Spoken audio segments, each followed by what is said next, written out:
When your own child treats you like a stranger at her wedding, you realize love alone isn't enough. My name is Pamela Edward, I'm 58 years old, and on the night of my daughter's wedding, I was denied access to her dinner reception because, as she put it, you didn't contribute, so there's no space for you here.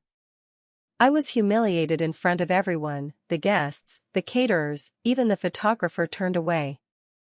Before I tell you how I took my revenge the next day, make sure to like this video, subscribe, and comment where you're watching from, because this story will leave you speechless. Let me take you back to the beginning, because you need to understand who Rebecca was to me before she became the woman who locked me out of her celebration. She wasn't just my daughter. She was my entire world. My reason for breathing. My reason for waking up at 4 in the morning to work a shift at the diner before heading to my afternoon job at the retail store. She was the face I saw when my hands were raw from scrubbing floors, when my feet ached so badly I couldn't stand, when I collapsed into bed wondering if I had anything left to give. I became a single mother when Rebecca was only 6 years old. Her father, my husband Daniel, died in a car accident on a rainy Tuesday evening. One moment he was kissing us goodbye, heading to work, and the next, 2 police officers were standing at my door with those terrible, hollow eyes that tell you everything before their mouths even open. I remember Rebecca standing behind me, clutching her stuffed rabbit, asking why Mommy was crying. I couldn't answer her then. I could barely breathe. After Daniel died, I had no choice but to become everything: mother, father, provider, comforter, teacher, protector. I worked 2 jobs, sometimes 3 during the holidays, just to keep our small apartment and put food on the table. I missed school plays because I was working. I missed parent-teacher conferences because I couldn't afford to lose the hours. I missed tucking her in at night because I came home after she was already asleep. But I never missed a tuition payment. I never missed her birthday. I never let her go without. When Rebecca got accepted into college, I cried for an hour in the bathroom at work. My manager found me and asked if I was okay, and I couldn't even explain it: the pride, the exhaustion, the fear of how I was going to pay for it. But I did. I took out loans. I worked overnight shifts. I sold my car and took the bus for 2 years because her education mattered more than my convenience. I ate toast for dinner so she could have real meals in her dorm.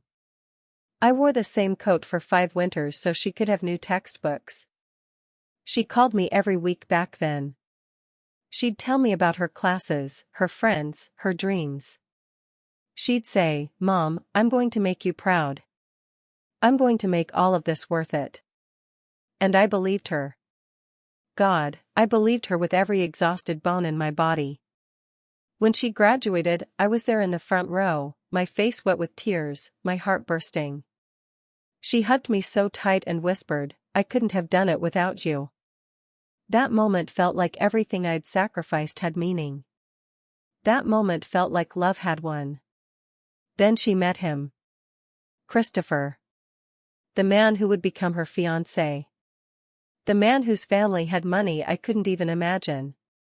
The man who drove a car that cost more than I'd earned in 5 years. At first, I was happy for her. I thought, finally, she'll have the security I could never give her.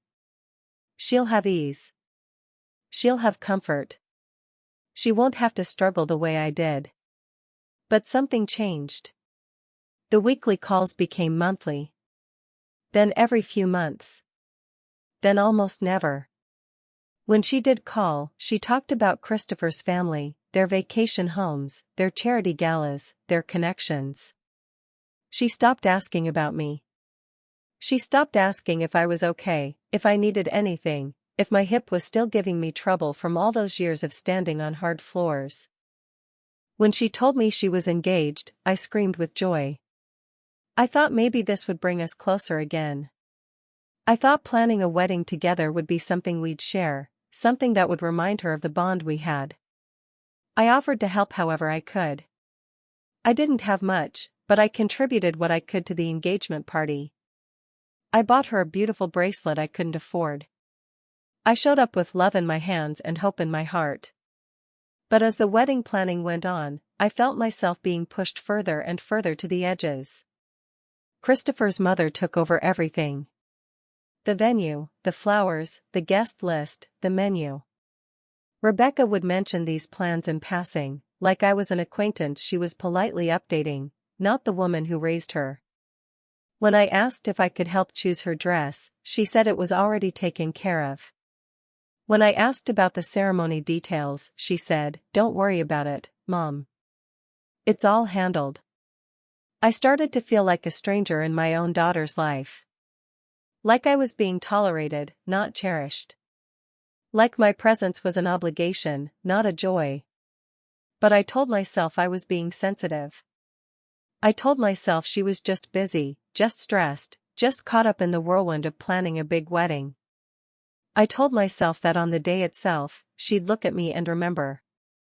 She'd remember everything. She'd remember who had always been there. I was wrong. The wedding was held at the Riverside Estate, one of those venues you see in magazines, with marble floors and crystal chandeliers and gardens that look like they were painted by angels. I'd never been anywhere that expensive in my life. When I pulled up in my old borrowed car, I felt out of place immediately. Valets in crisp uniforms, guests in designer clothes, everything gleaming and perfect. I wore the nicest dress I owned. It was modest, a little outdated maybe, but clean and pressed.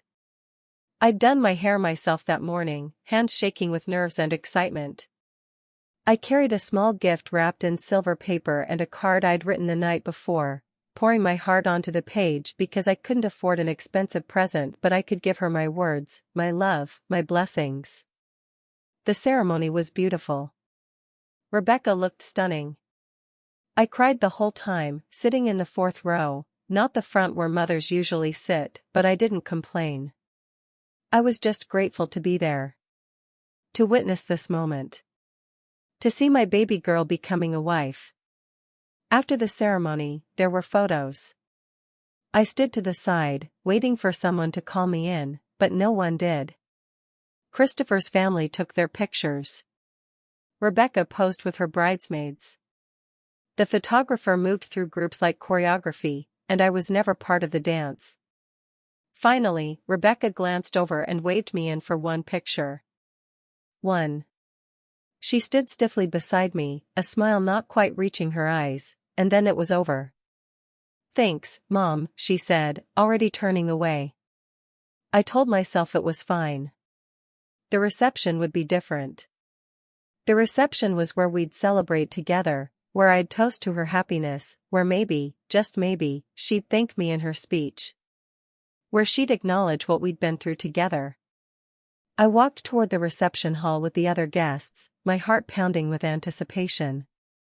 The doors were tall and grand, framed by floral arrangements that probably cost more than my monthly rent. Inside, I could see tables set with gold flatware and towering centerpieces. It looked like something from a fairy tale.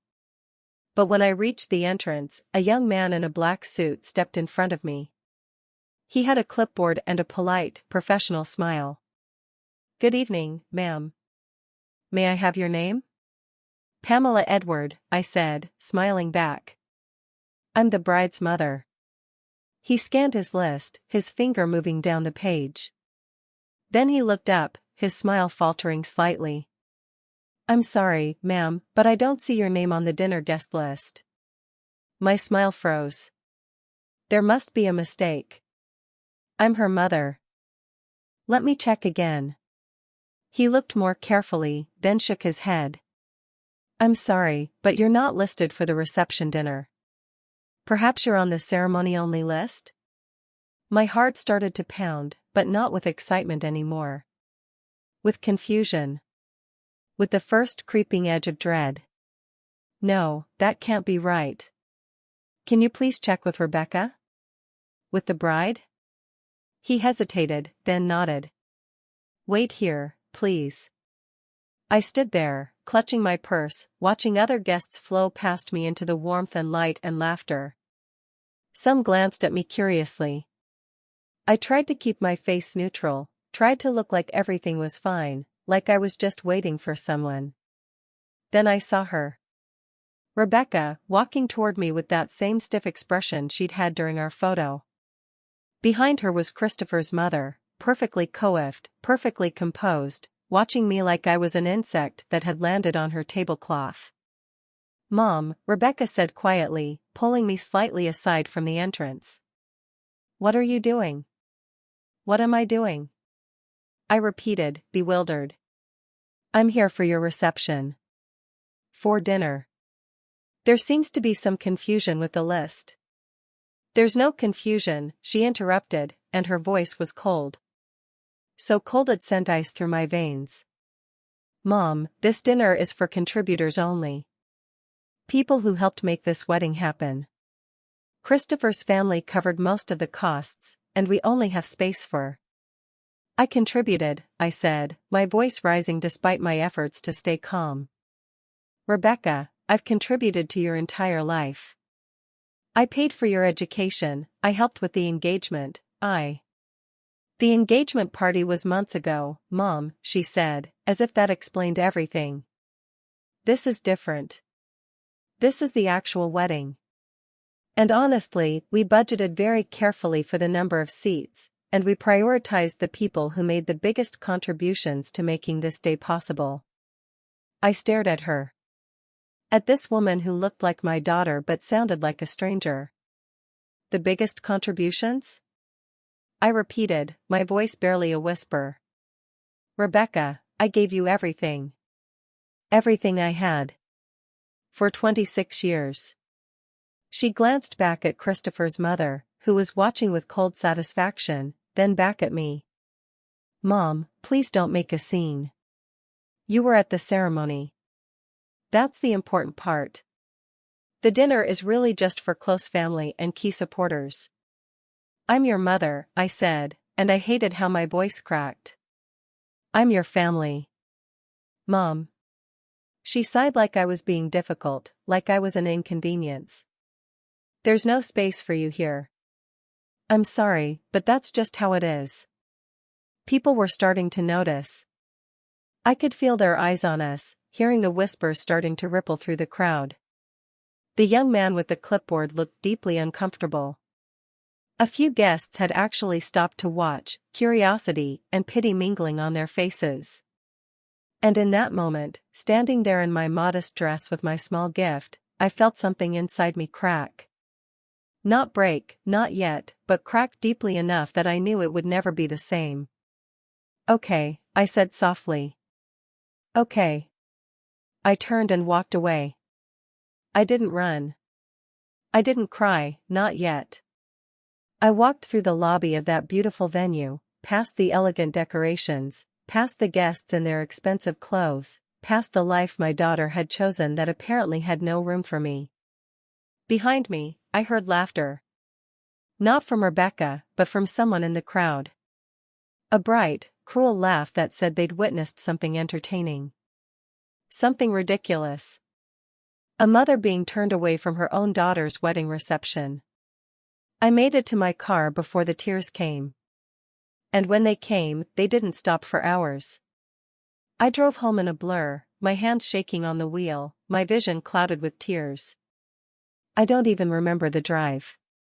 I just remember suddenly being in my apartment, standing in the dark living room, still wearing that dress, still holding that gift I never got to give her. I sank onto the couch and I wept. I wept like I hadn't wept since Daniel died. Deep, wrenching sobs that came from somewhere so dark and wounded I didn't know I still had access to it. I cried for every sacrifice that had just been spat back in my face. For every missed meal, every extra shift, every birthday I worked through. For every time I chose her comfort over mine, her future over my present, her dreams over my exhaustion. I thought about the nights I'd held her when she was sick, walking her in circles around our tiny apartment because she couldn't sleep. The times I'd helped her with homework at midnight after working 14 hours. The way she used to look at me when she was little, like I could fix anything, like I was her hero. When did that change? When did I become someone who didn't deserve a seat at her table? Eventually, the tears stopped because my body simply had nothing left. I sat there in the silence, in the dark, and something shifted inside me. The pain was still there, raw and howling, but underneath it, something else was growing. Clarity.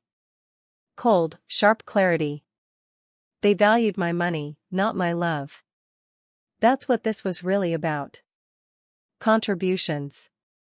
Costs. Budget. Like our relationship was a transaction, a ledger where my years of sacrifice didn't count because they weren't recent enough, weren't expensive enough, weren't wrapped in the right kind of ribbon. I thought about all the times Rebecca had asked to be added to my accounts just in case. When she was in college, she said it would be easier for emergencies. When she got engaged, she said it would help coordinate wedding expenses, that we could manage things together, that it would be our celebration. I'd said yes. Of course I said yes. She was my daughter. I trusted her. I wanted to help however I could. I got up slowly, my body aching, and opened my laptop. I logged into my online banking with fingers that had stopped shaking and started moving with purpose. And what I saw there made my blood run cold. Withdrawals. Large ones. Over the past 6 months, tens of thousands of dollars had been moved from my savings account. Money I'd carefully saved over the years, scraped together from every extra shift and every tax return and every small windfall. Money I'd planned to use for retirement someday, for the medical bills I knew were coming, for the security I'd never had. Gone. Transferred to joint accounts I'd set up with Rebecca. Then from there, I could see the trail in the transaction descriptions: Riverside Estate Deposit, catering payment, floral design, photography retainer. My wedding. The wedding I wasn't allowed to attend.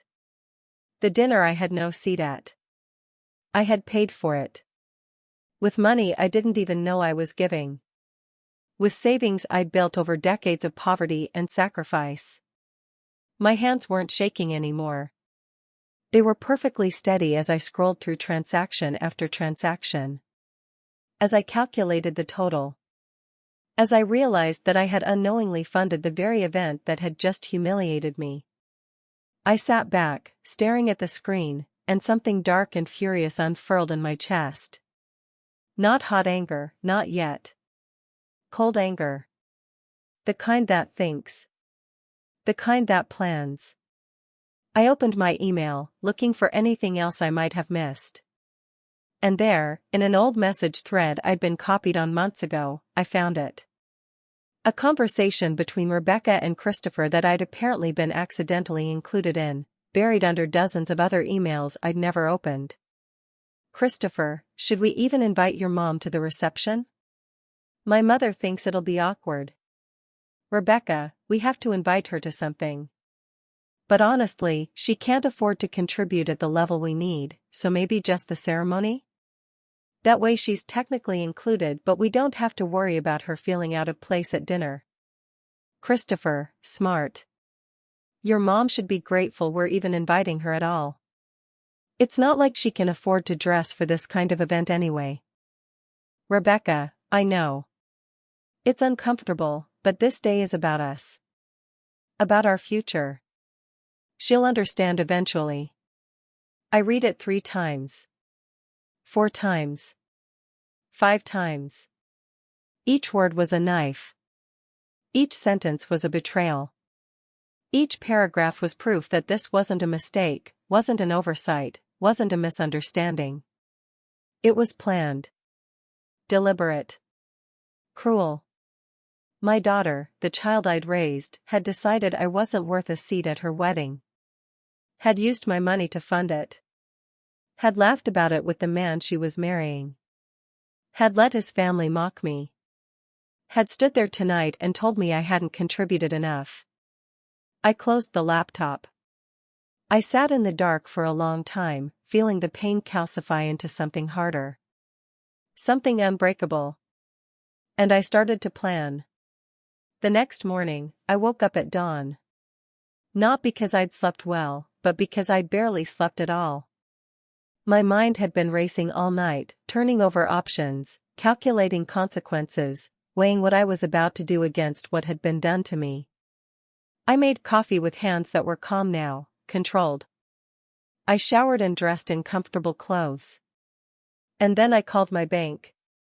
The customer service representative was cheerful and helpful.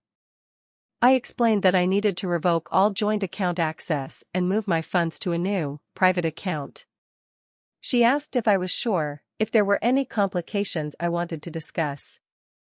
I said no. It was very simple. I wanted my money back under my sole control. She walked me through the process. It took about 40 minutes. Verification questions, security protocols, setting up the new account, initiating the transfers. While I waited on hold during various steps, I thought about Rebecca as a child. The way she used to climb into my lap and fall asleep. The way she used to say, "I love you, Mama," without any conditions or calculations. When it was done, my savings were mine again. Every dollar I'd earned through pain and exhaustion was back under my control. The joint accounts were empty except for one transfer I made deliberately, carefully, with complete intent. $50. I transferred exactly $50 to Rebecca's account with a memo that read, "For the seat you said I didn't pay for." Then I gathered every document I had. Bank statements showing the withdrawals. Printed copies of the emails. Screenshots of the transaction histories. I put them all in a folder, organized and clear, just in case anyone tried to claim I'd stolen something, taken something that wasn't mine. I was taking back what I'd unknowingly given. Nothing more. Nothing less. And then I waited. I didn't have to wait long. By 10 a.m., my phone started ringing. Rebecca. I let it go to voicemail. She called again. Voicemail. Again. Voicemail. By noon, I had 20 missed calls. I didn't listen to the voicemails. I didn't need to. I knew exactly what they said. Text messages started flooding in. Mom, call me. Mom, something's wrong with the account. Mom, what did you do? Mom, call me now. I made myself lunch. A nice lunch, with fresh vegetables and a piece of fish I'd been saving. I ate slowly, tasting everything, savoring it. When was the last time I'd eaten a meal I actually enjoyed? When was the last time I'd spent money on myself without guilt? The calls kept coming. Now from numbers I didn't recognize. Christopher. Christopher's mother, probably. Maybe their wedding planner. Maybe the hotel they'd booked for their honeymoon. I turned my phone to silent and went for a walk. It was a beautiful day. Warm sun, clear sky. I walked through the park where I used to take Rebecca when she was little. Where we'd feed the ducks and she'd hold my hand and tell me about her dreams. Back when her dreams included me. When I got home, there were 47 missed calls and God knows how many texts. I scrolled through them without reading most, catching fragments. Honeymoon cancelled. Credit cards declined. Hotel won't let us check in. How could you? How could I? That's what they wanted to know. How could I do this to them, to my daughter, on what should be the happiest time of her life? They never asked themselves how they could do what they did to me. Around 7 p.m., a call came from a number I recognized. Christopher's parents' house. I answered. Mrs. Edward. It was Christopher's father, his voice tight with barely controlled anger. I think we need to have a conversation about what you've done. Hello, Mr. Whitmore, I said calmly. How can I help you? You can start by explaining why you've emptied the wedding accounts and sabotaged your own daughter's honeymoon. This is vindictive and frankly unhinged behavior. I didn't empty any wedding accounts, I said, my voice steady. I revoked access to my personal savings account and transferred my own money to a private account. Those were my funds. I earned them. I saved them. They were never anyone else's money to use. Rebecca says you gave her permission to access those accounts for wedding expenses. I gave her permission to access them for emergencies when she was in college, and to coordinate expenses we were supposed to discuss together. I didn't give her permission to drain my life savings without telling me to pay for a wedding I was then told I hadn't contributed to. Silence. Then, I don't know what you're talking about. Ask your wife, I said. Ask Christopher. Ask Rebecca. Ask them about the conversation where they decided I wasn't worth a seat at the reception dinner because I hadn't contributed enough.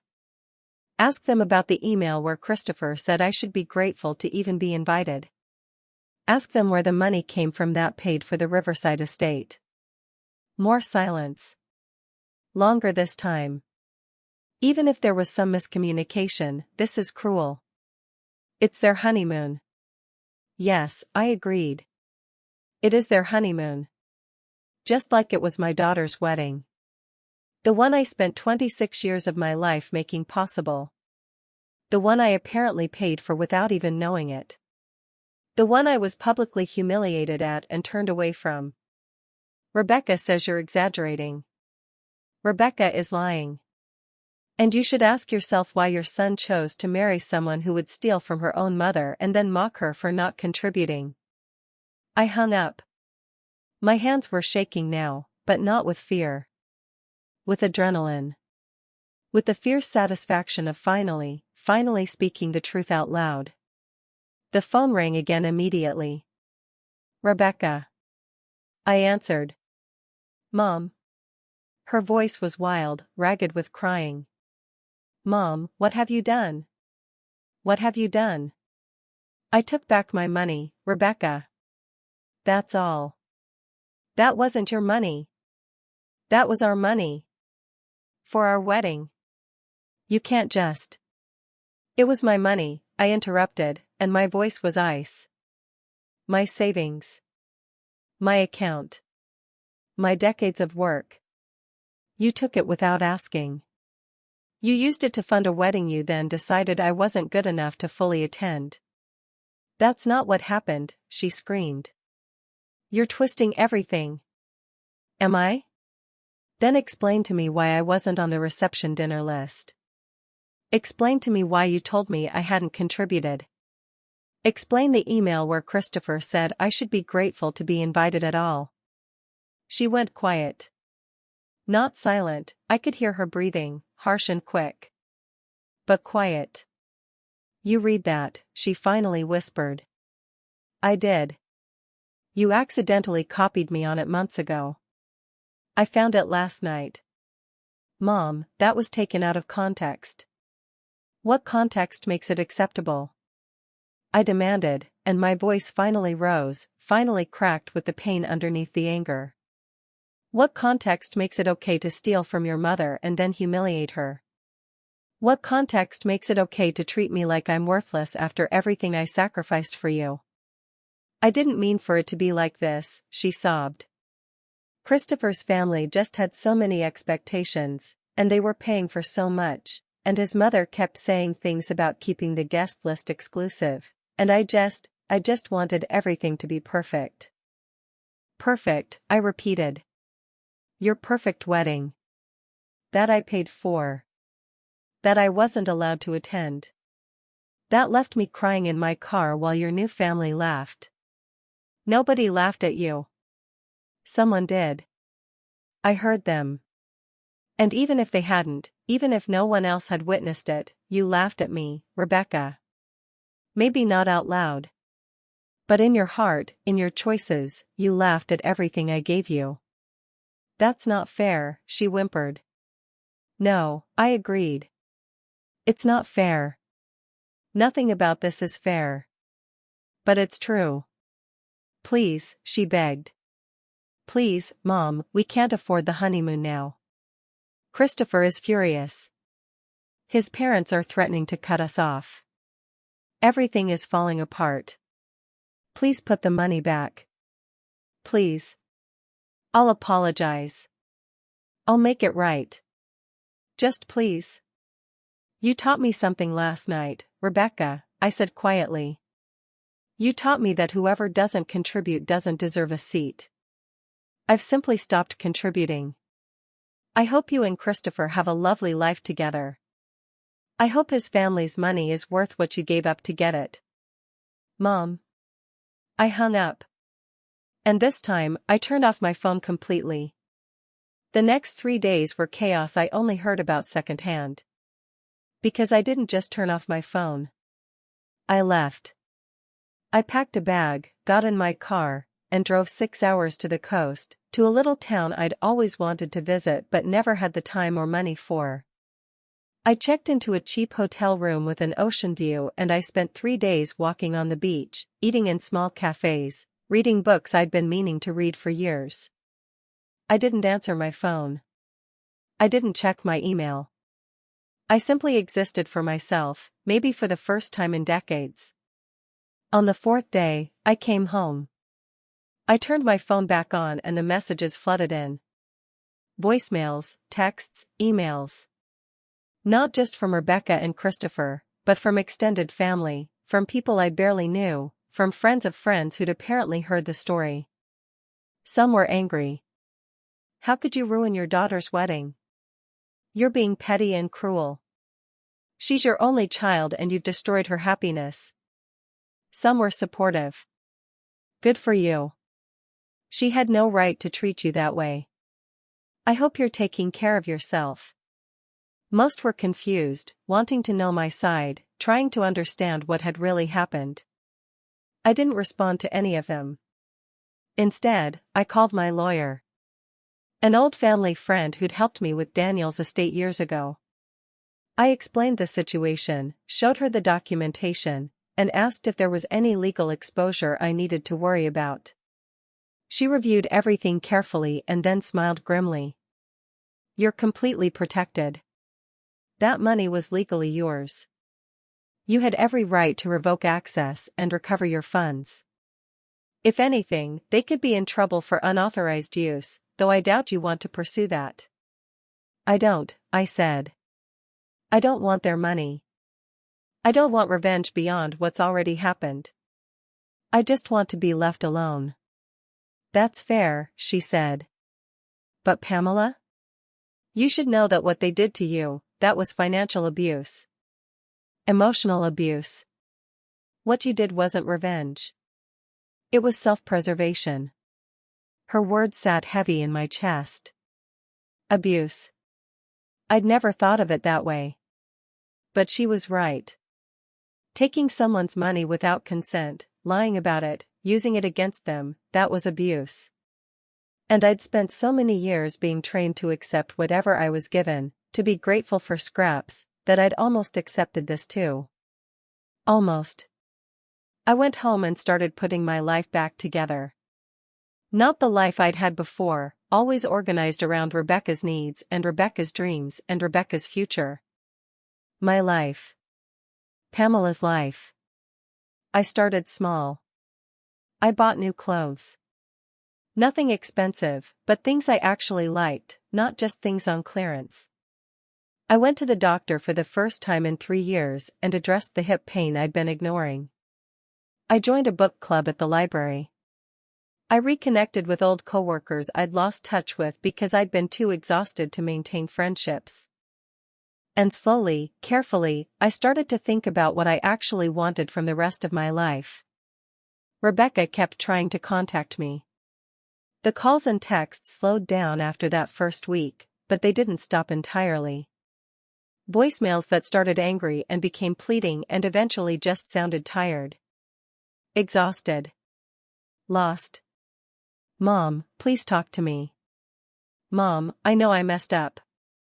I know I hurt you. Please just give me a chance to explain. Mom, Christopher and I are fighting all the time now. His parents won't help us. I don't know what to do. Mom, I'm sorry. I'm so sorry. Please. I listened to them. Everyone. But I didn't respond. Because here's what I'd learned in those first brutal weeks: her apologies weren't about me. They were about her. About her discomfort, her consequences, her fear. She wasn't sorry she'd hurt me. She was sorry it had cost her something. True remorse takes time. True change takes even longer. And I wasn't going to rush back into her life just because it had become inconvenient for her to lose me. 2 months after the wedding, my phone rang from an unknown number. I almost didn't answer, but something made me pick up. Mrs. Edward? A woman's voice, unfamiliar. My name is Claire Whitmore. Christopher's aunt. I hope you don't mind me calling. I went very still. How did you get this number? From Rebecca. Please don't hang up. I'm not calling to yell at you or to ask for anything. I just wanted you to know that not everyone in this family thinks what happened to you was okay. Go on, I said cautiously. I wasn't at the wedding, she continued. Christopher and I aren't close, his mother and I have issues, and the family politics are complicated. But I heard what happened. And then I heard your side of the story. The emails, the money, all of it. And Mrs. Edward, I'm calling because I think you should know that Christopher's marriage is falling apart, and it's his fault, not yours. I don't take pleasure in that, I said quietly. I don't think you do. But I think you should know that Rebecca is finally seeing who she married. The financial pressure exposed things. Christopher blamed her for losing your money. His mother blamed her for embarrassing the family. They've both been cruel to her in ways that apparently were hidden before. And she's starting to understand what she gave up when she chose them over you. Why are you telling me this? Because you deserve to know. And because Rebecca has been asking me how to contact you, how to apologize in a way that might actually matter. I think she's finally starting to understand the difference between being sorry she got caught and being sorry for what she did. That's not for you to determine, I said, but without heat. No, she agreed. It's not. But I wanted you to hear it from someone who has no agenda. I don't need anything from you. I just thought you should know that sometimes consequences actually teach the lessons they're supposed to. We talked for a few more minutes. She was kind, thoughtful, clearly someone who'd been through her own betrayals and learned her own hard lessons. When we hung up, I sat with what she'd said for a long time. 3 months after the wedding, a letter arrived in the mail. Handwritten, addressed in Rebecca's familiar slanted script. I stared at it for a full day before I opened it. When I finally did, my hands were shaking again, but this time with something other than anger. The letter was 12 pages long. Front and back, every inch covered in her handwriting. And it was different from the voicemails, different from the texts. It was raw. Vulnerable. Honest in a way she hadn't been in years. She started with the truth: I don't know if you'll ever read this. I don't know if you'll ever forgive me. I don't even know if I deserve forgiveness. But I need to say this, even if it's just to say it out loud, even if you never hear it. She talked about how she'd been seduced by Christopher's world. The money, the status, the feeling of being special and chosen. How she'd been so desperate to fit into that world that she'd let them reshape her values, her priorities, her very sense of self. She talked about the wedding planning, how Christopher's mother had slowly taken control, making her feel grateful to be included in decisions about her own wedding. How she'd started to see me through their eyes, as poor, as embarrassing, as not quite good enough.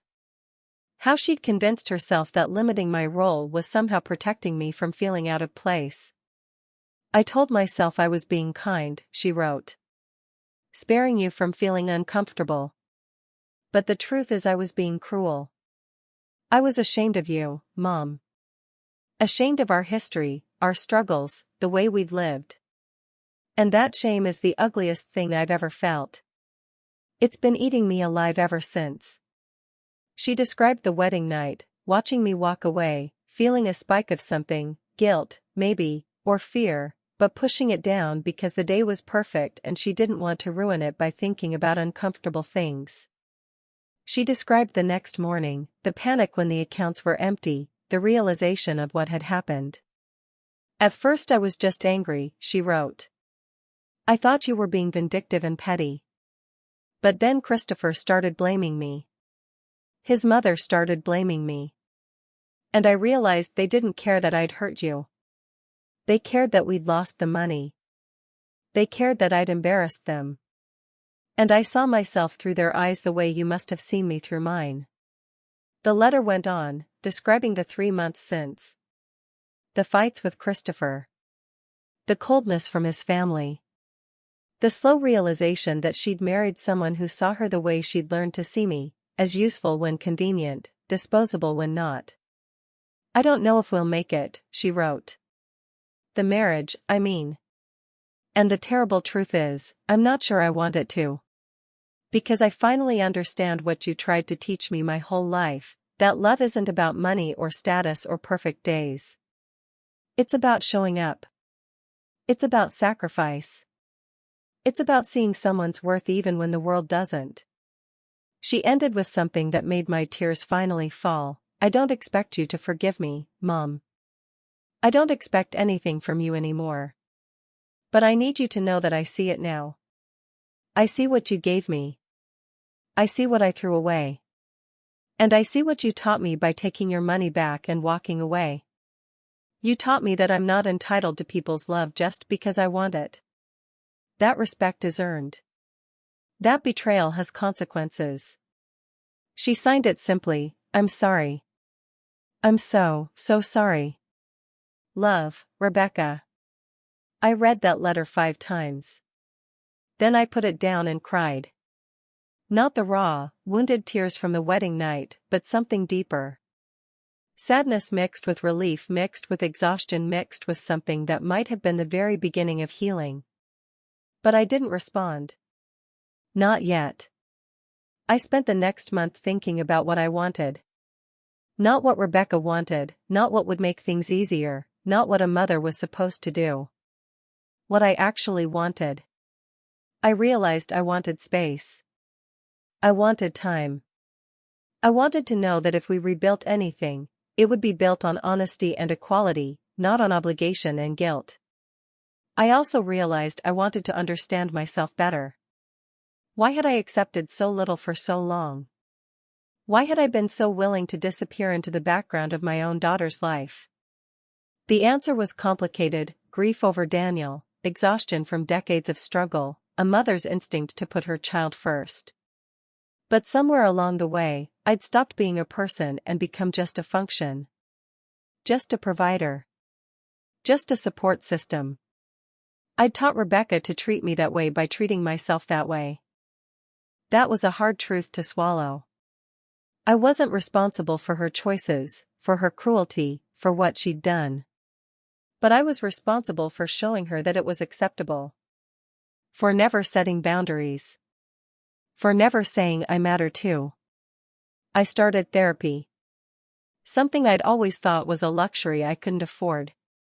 But I had some money now, my money, safe in my account, and I needed help processing everything that had happened. My therapist, a kind woman named Dr. Martinez, helped me see patterns I'd been blind to. The way I'd been trained by poverty and loss to expect nothing, to be grateful for crumbs, to never ask for more. You're allowed to want things, Pamela, she told me in one session. You're allowed to need things. That doesn't make you selfish. It makes you human. It sounds simple, but it was revolutionary. For the first time in decades, I started asking myself, what do I want? Not what can I afford, not what's practical, not what won't inconvenience anyone else. Just, what do I want? I wanted to travel. I wanted to see places I'd only read about. So I started planning a trip, nothing extravagant, but real. A week in the mountains, somewhere beautiful and quiet. I wanted friends. Real friends, not just people I knew from work or parents of Rebecca's childhood friends. So I put more effort into the book club, started attending community events, and said yes when people invited me to things. I wanted to feel proud of myself. So I started writing down things I'd accomplished, not for Rebecca but for me. The fact that I'd survived Daniel's death. That I'd raised a child alone. That I'd worked myself to exhaustion and still found love to give. That I'd set a boundary when it mattered most, even when it hurt. And slowly, painfully, I started to rebuild a sense of self that existed independent of my role as Rebecca's mother. 4 months after the wedding, Rebecca showed up at my apartment. I heard the knock and looked through the peephole to see her standing there, looking thinner than I remembered, her face bare of makeup, her eyes red-rimmed. She was holding something, flowers, I realized. Not expensive arrangements like the ones at her wedding, but simple grocery store flowers, daisies, and carnations. I almost didn't open the door. My hand hovered over the lock for a long moment while my heart hammered and my mind raced. I wasn't ready. I didn't know what to say. I hadn't decided yet if I could forgive her. But I opened it anyway. "Hi, Mom," she said quietly. Her voice was hoarse, like she'd been crying recently. "I know I have no right to be here. I know you might not want to see me. But I had to try." I didn't invite her in. I just stood there in the doorway, looking at this woman who was my daughter but also, in some ways, a stranger. "I got your letter," I finally said. "I didn't know if you'd read it." "I read it. 5 times. She nodded, tears spilling over. "I meant every word. I know that doesn't fix anything, but I meant it." "Why are you here, Rebecca?" I asked. Not coldly, but not warmly either. Neutrally. Like I was asking a genuine question I didn't know the answer to. "Because I need you to know that I understand now. What I did. What it cost you. What it cost me." She took a shaky breath. "Christopher and I are separated. His mother made it clear I'm not welcome in the family unless I fix what I broke with you, which means getting you to give the money back. But I told them no. I told them what I did was wrong and I won't compound it by manipulating you again." "That must have been hard," I said carefully, not sure if I believed her. "It was the easiest decision I've made in months," she said fiercely. "Because for the first time in a year, I made a choice that wasn't about money or status or what someone else wanted. I made it because it was right. Because you taught me better than what I became." We stood there in silence for a moment. I could feel myself wavering, wanting to reach out, wanting to pull her into my arms the way I had when she was small and hurting. But I couldn't. Not yet. "I need time," I said finally. "I read your letter. I believe you're sorry. But Rebecca, you didn't just hurt my feelings. You broke something. Trust. Respect. The fundamental belief that you valued me as a person. And I don't know if that can be fixed." "I know," she whispered. "I know, and I'm not here to ask you to fix it fast or to forgive me before you're ready. I'm just here to tell you that I'm going to do the work. Therapy, reflection, becoming someone worthy of being your daughter again. Even if you never let me back in, I need to do it. For me. Because of what you taught me." "What did I teach you?" I asked, genuinely curious. "That dignity isn't given. It's claimed. That self-respect matters more than other people's approval. That you have to draw lines, even when it hurts, especially when it hurts, because that's how you protect yourself and teach others how to treat you." She smiled sadly. "You taught me by walking away. By taking back what was yours. By refusing to let me use you anymore." I felt something crack in my chest, but not breaking this time. Thawing, maybe. Just a little. "These are for you," she said, holding out the flowers. "They're not much. They're not enough. But they're all I can afford right now, and they're from me, not from Christopher's money or his family's influence. Just me. I took them. They were simple and honest, and they smelled like the flowers we used to buy at the farmer's market when she was little, when we couldn't afford anything fancy but we'd get a small bunch to brighten our apartment. Thank you, I said. Can I call you sometime? She asked hesitantly. Not to ask for anything. Just to talk. To tell you about therapy, or my day, or just to hear your voice. I thought about it. Really thought about it. And I realized that's what I'd been doing all these months, thinking about what I actually wanted, not what I should want or what would be easiest. You can call, I said slowly. But I might not always answer. And we're going to have to rebuild this slowly. Very slowly. With honesty and boundaries and a lot of hard conversations. I understand, she said quickly. I'll take whatever you can give. I'll earn back whatever you're willing to let me earn back. And the money stays where it is, I said firmly. That's not negotiable. Ever. I would never ask for it back, she said. Never. That's yours. It was always yours. I'm horrified that I ever touched it. I nodded. We stood there awkwardly for another moment, and then she surprised me by stepping back, not forward. Not pushing for a hug or trying to force closeness we didn't have anymore. I'll call you in a few days, she said. If that's okay. Okay, I agreed. I watched her walk down the hallway, her shoulders hunched, her steps slow. She looked defeated but also somehow lighter, like she'd put down something heavy she'd been carrying. I closed the door and put the flowers in water. They weren't much, but they were something. A beginning, maybe.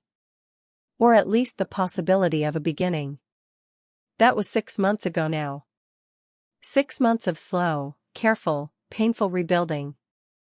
Rebecca calls me once a week. We talked for 20 minutes, 30 tops. Sometimes it's comfortable. Sometimes it's stilted. Sometimes we argue, really argue, not just me backing down to keep the peace. She tells me about her life. She moved out of the house she shared with Christopher. She got a job, a real job, not something his family arranged, working as a project coordinator for a nonprofit. The pay isn't great, but she says it feels honest. She's in therapy twice a week. She's learning, she says, about the person she became and the person she wants to be. I tell her about my life too. About the book club and the friends I've made. About the trip I took to the mountains, where I hiked for 3 days and felt more at peace than I had in years. About the part-time work I do now, not because I have to, but because I want to, teaching literacy at the community center. About the hip surgery I finally got, and how much better I feel.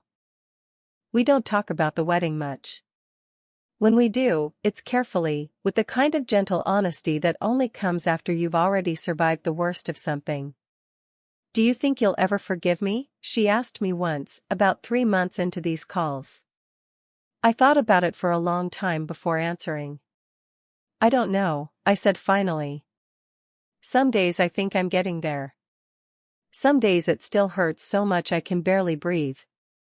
Forgiveness isn't a switch, Rebecca. It's a process. And I'm not going to rush it just to make you feel better.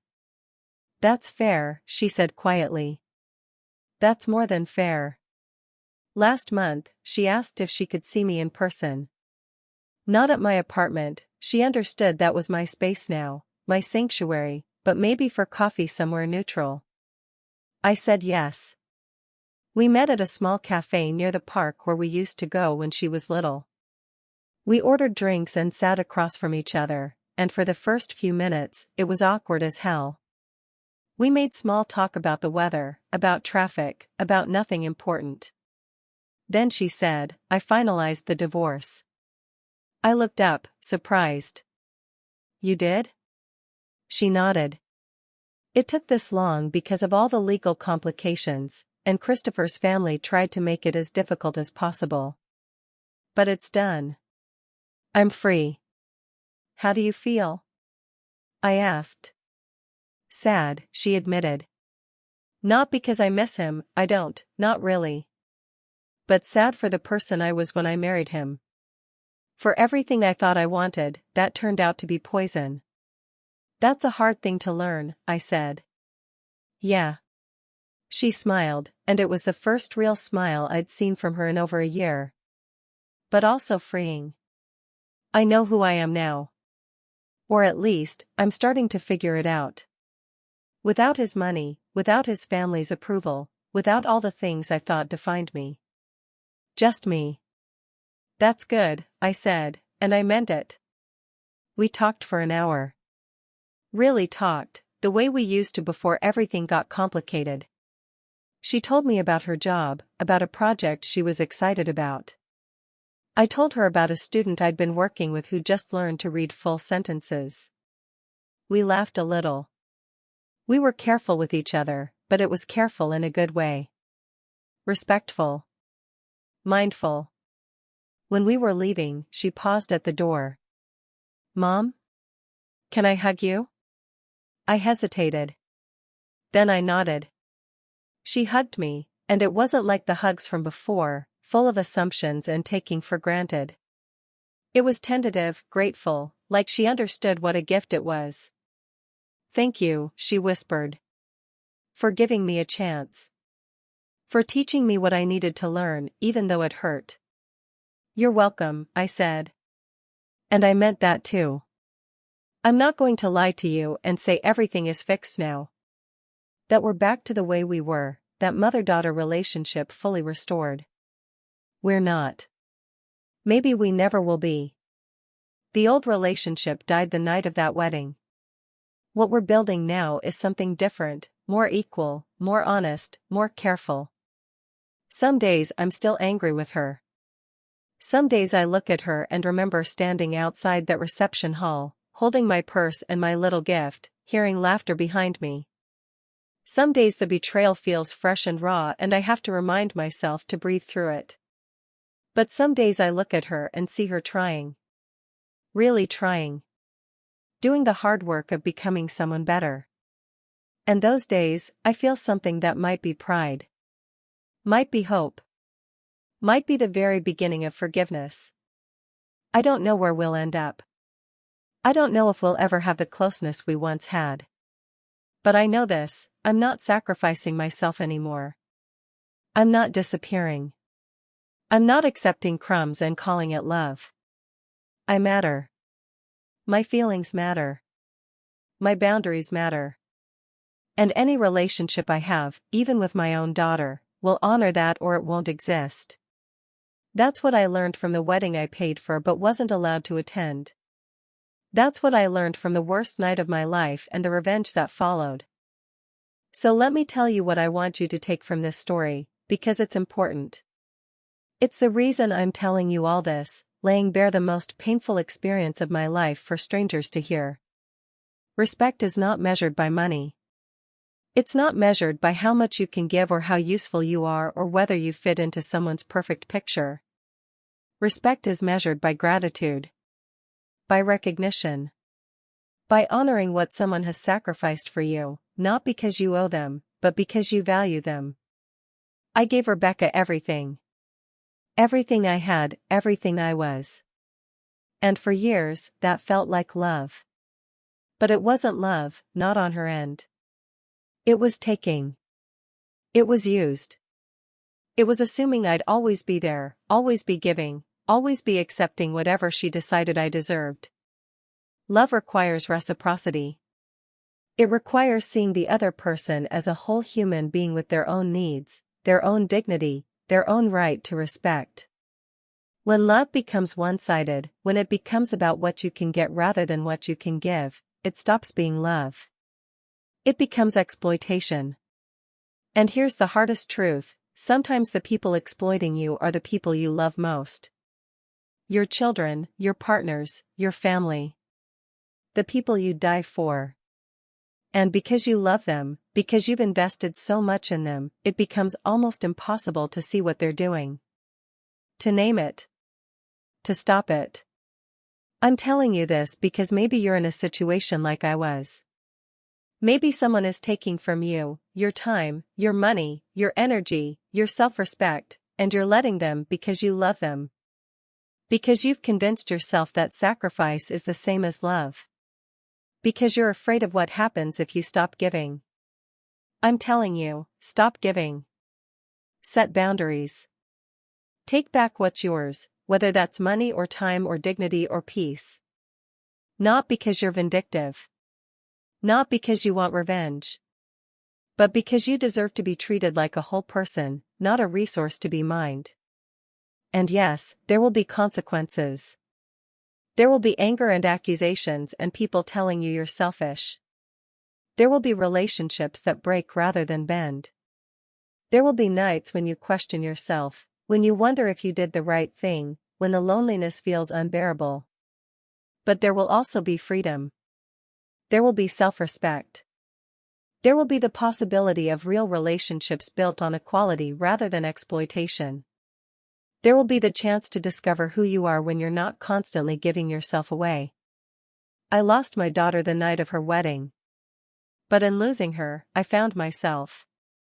And now, maybe, slowly, carefully, we're both finding something new. Something better. Something built on truth rather than assumptions. Don't wait until you lose someone who gave everything to realize their worth. Don't wait until they walk away to understand what you had. Don't treat people like they're disposable, like their love is infinite, like their sacrifice is invisible. Value the people who value you. Honor the people who sacrifice for you. Respect the people who've earned it through years of showing up, even when it was hard, even when they had nothing left to give. And if you're the one who's being used, walk away. Take back what's yours. Set the boundaries you need to survive. Not because you're cruel, but because you matter. Because your life is valuable. Because love should lift you up, not bleed you dry. That's what I learned from the wedding I paid for but wasn't allowed to attend. That's what I learned from taking back my money and my dignity and my life. That's what I learned from the most painful experience of my life. I hope you never have to learn it the way I did. But if you do, I hope you remember this story. I hope you remember that you have the right to walk away. That you have the right to say enough. That you have the right to take back what's yours and start over. Because respect is not measured by money.